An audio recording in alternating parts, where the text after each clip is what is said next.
दर्शक बंधु नमस्कार। रंजन मिर्धा क्रिएशन चैनल को आपण मानक स्वागत। आज आम एपरी एक प्रसंग विषय आलोचना करिबा जहाको प्रायतः कौन यूट्यूबर किंबा कौन सोशल मीडिया इन्फ्लुएंसर साधारणतः आलोचना करि न थांती।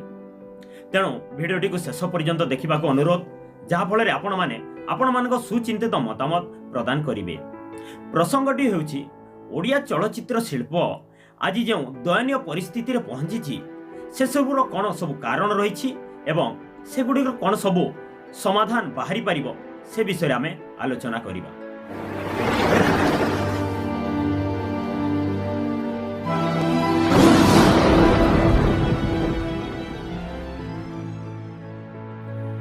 एक समय थिला जेतेबेले आमे घरे किंबा गाँ रे थिबा कौन सी रंगीन टीवी हो किंबा ब्लैक एंड व्हाइट टीवी सेथिरे आमे दीर्घ 3 घंटा पर्यंत ओडिया चलचित्र देखुथिले आ उपभोग करुथिले।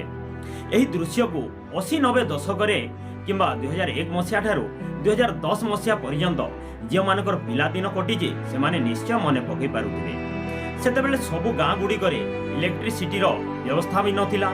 सेति पई लोक माने कोन करुथिले ना सीडी टीवी भड़ा रे आनी राति सारा अनिद्रा रही ओडिया चलचित्र उपभोग करुथिले।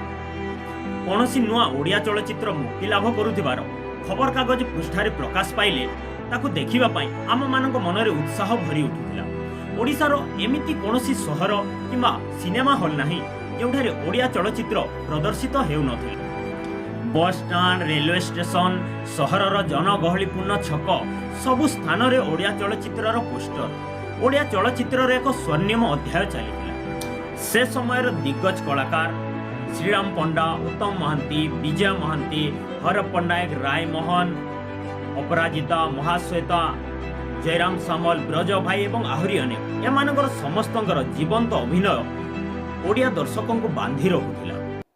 किंतु एमिति हठात कौन घटिला जहा फल रे 2010 मसिया परे परे ओडिया चलचित्र शिल्पर पतन आरंभ हैला।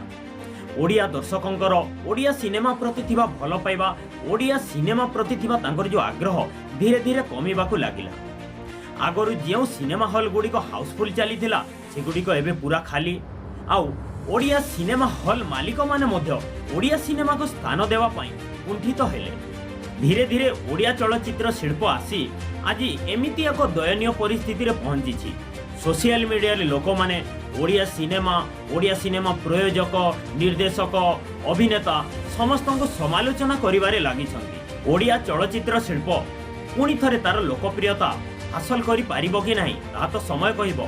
किंतु वर्तमान कथा हैला क्यों सब कारण जोगु आजिर एभली परिस्थिति सृष्टि होइछि ताकू खोजी बाहर करबा नितांत आवश्यक। ए विषय रे आपण मानकर कोन सब मतामत रहिछि कमेंट माध्यम रे निश्चय जणातु। आपनक मतामत अनुसार परवर्ती भिडियो रे एसबुर कारण गुड़िक विषय आलोचना करिबा। धन्यवाद। वंदे उत्कल जननी।